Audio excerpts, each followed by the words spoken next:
রাধে রাধে। জয় শ্রীকৃষ্ণ। ভগবান শ্রীকৃষ্ণের কৃপায় আশা করছি আপনারা সবাই ভালো আছেন এবং সুস্থ থাকেন এই কামনা করে আজকের ভিডিওটি শুরু করছি। জয় শ্রীকৃষ্ণ, জয় রাধেশ্যাম।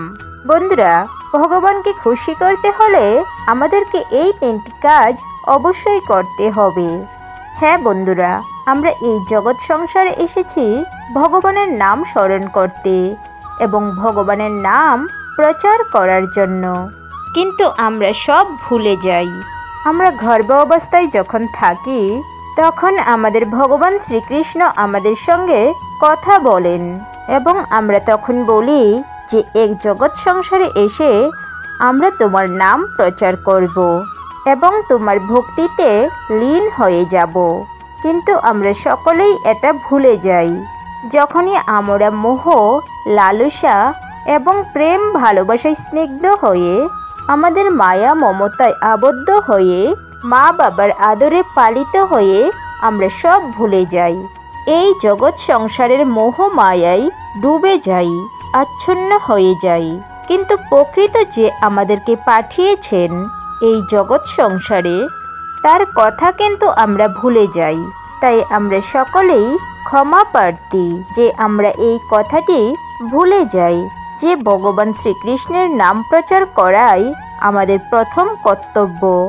জয় শ্রীকৃষ্ণ, জয় রাধেশ্যাম। সবাই আমার সাথে বলুন, হরে কৃষ্ণ কৃষ্ণ কৃষ্ণ হরে হরে, হরে রাম রাম রাম হরে হরে। তাহলে চলুন ভিডিওটি শুরু করা যাক। ভগবান শ্রীকৃষ্ণকে খুশি করতে প্রথম যে কাজটি আমাদেরকে করতে হবে সেটি হলো প্রতিদিন গীতা পাঠ করা। হ্যাঁ বন্ধুরা, প্রতিদিন গীতা পাঠ করলে আপনি স্বয়ং ভগবান শ্রীকৃষ্ণের মুখনিসৃত বাণী আমরা স্বয়ং নিজে দেখতে পাবো এবং শুনতে পাবো এবং আমাদের মধ্যে বিরাজ করবেন স্বয়ং ভগবান শ্রীকৃষ্ণ। কারণ গীতা হচ্ছে স্বয়ং ভগবান শ্রীকৃষ্ণের মুখনিসৃত বাণী, যা সত্য। আর এর থেকে সত্য এই পৃথিবীতে আর কিছুই নেই, এটা আমরা সবাই জানি। কিন্তু আমরা সেটা করার টাইম পাই না। কিন্তু আপনাকে এই জগৎ সংসারে মোহমায়া কাটিয়ে উঠে আমাদের প্রত্যেক দিন সকালবেলা ঘুম থেকে উঠে স্নান করে আমাদের অবশ্যই গীতা পাঠ করা প্রয়োজন।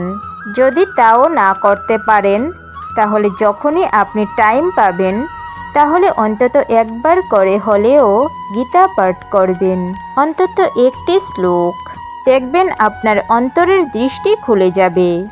আপনি যে ভগবান শ্রীকৃষ্ণেরই একটি অংশ তার প্রমাণ অবশ্যই পাবেন। তাই ভগবান শ্রীকৃষ্ণকে খুশি করার জন্য আমরা সবাই গীতা পাঠ অবশ্যই করবেন তো? জয় শ্রীকৃষ্ণ, জয় রাধেশ্যাম। দ্বিতীয় যে জিনিসটির কথা বলবো যা করলে ভগবান শ্রীকৃষ্ণ খুশি হবেন তা হলো আমাদের সকলের বাড়িতে গোমাতা থাকেন না এবং সনাতন ধর্মে সবচেয়ে গুরুত্বপূর্ণ এবং মাতা যাকে মানা হয়, মানে আমাদের জন্মদাত্রী মায়ের পরের স্থানই হচ্ছে গোমাতা। গোমাতাকে ভগবান রূপে আমরা দেখে থাকি। আবার এমনও মূর্তি দেখা যায় যেখানে ভগবান শ্রীকৃষ্ণের পাশে গোমাতা রয়েছে। কারণ ভগবান শ্রীকৃষ্ণ গোমাতাকে খুবই পছন্দ করেন এবং ভালোবাসেন। এই গোমাতাকে যদি আমরা প্রত্যেক দিন একটি করে রুটি নিবেদন করতে পারি, আমরা জানি যে সবার বাড়িতে গোমাতা নেই, কিন্তু পাড়ার কারুর না কারুর বাড়িতে তো আছে, এতটুকু তো করতেই পারেন। ভগবান শ্রীকৃষ্ণ খুশি হবেন। তাহলে আমরা প্রত্যেক দিন একটি করে মাত্র রুটি গোমাতাকে নিবেদন করব। তাহলে দেখবেন ভগবান শ্রীকৃষ্ণ অত্যন্ত খুশি হবেন এবং আমাদের পাশে থাকবেন এবং কৃপা করবেন। তৃতীয় যে কাজটির কথা বলবো সেটিও অত্যন্ত গুরুত্বপূর্ণ একটি কাজ, যেটি করলে ভগবান শ্রীকৃষ্ণ অত্যন্ত প্রসন্ন হন এবং প্রসন্ন চিত্তে আপনাদের কৃপা করবেন এবং আপনাদের সবার ভালো হবে। ভগবান শ্রীকৃষ্ণের ভালোবাসা পাওয়া খুবই কঠিন কাজ, কিন্তু যদি আপনি মন থেকে করতে পারেন তাহলে একদিনের মধ্যেই কিন্তু তার ফল আপনি পেয়ে যাবেন। এই জগৎ সংসারে ভগবান শ্রীকৃষ্ণের প্রেমের কাহিনী আমরা অনেক শুনেছি।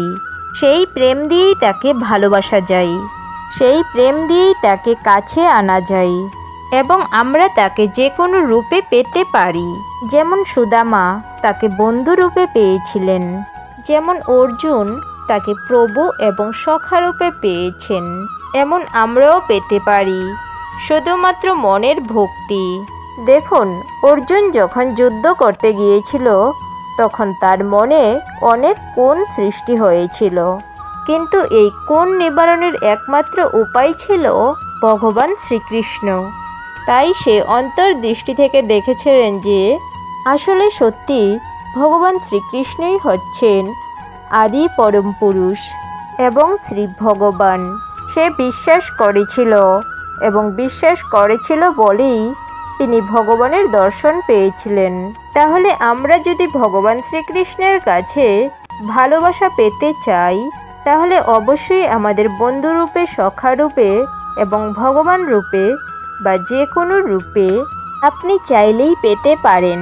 জয় শ্রীকৃষ্ণ। তৃতীয় যে কথাটি বলবো, আপনি যখন পুজো করছেন এবং পুজো হয়ে যাওয়ার পর ভগবানের চরণে নমস্কার নিবেদন করেন, তখন ভগবানের চরণটিকে হাত দেবেন।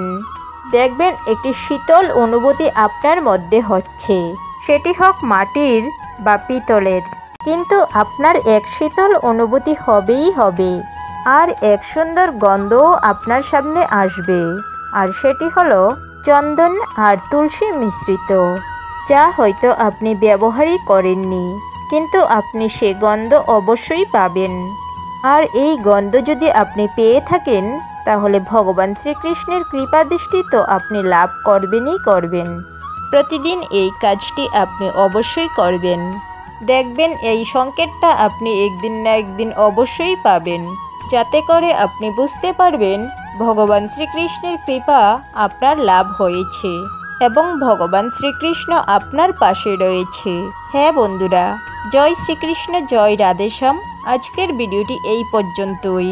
আজকের ভিডিওটি আপনাদের দেখে ভালো লাগলে অবশ্যই একটি লাইক করবেন এবং সবাইকে শেয়ার করবেন, যাতে তারাও ভিডিওটি দেখে উপকৃত হয়, এবং কমেন্ট সেকশনে জয় শ্রীকৃষ্ণ লিখতে ভুলবেন না। আর আমাদের চ্যানেলটিকে অবশ্যই সাবস্ক্রাইব করুন, পাশের দেওয়া বেল বাটনটি অবশ্যই প্রেস করবেন এরকম আরও অনেক নিত্য নতুন ভিডিওর আপডেটস পাওয়ার জন্য। দেখা হচ্ছে আপনাদের সাথে পরবর্তী আরও একটি ভিডিওতে।